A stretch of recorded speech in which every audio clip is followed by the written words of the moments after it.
ومن قبل ما فرطتم في يوسف.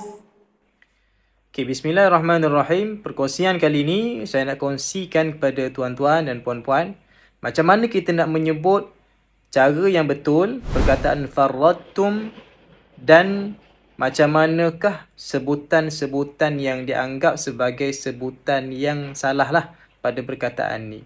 Okay, jadi boleh tonton video ni sampai habis insya-Allah. ومن قبل ما فرطتم في يوسف. Okey, bacaan yang pertama dianggap salah. Sebab apa? Sebab dia memasukkan sebutan huruf ta ke dalam huruf ta. Huruf yang kuat, dia tak boleh masuk ke dalam huruf yang lemah.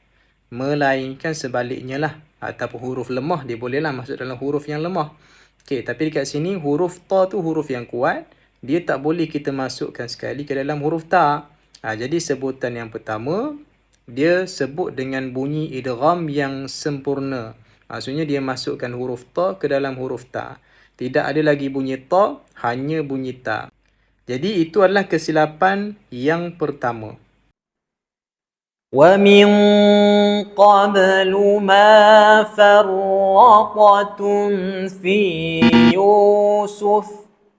Okey, jadi sebutan yang kedua pula, jelaslah. Okey, kesilapan yang berlaku adalah bunyi masih mengekalkan bunyi qalqalah, sedangkan sepatutnya qalqalah tu dia tak ada lah pada sebutan idgham naqis.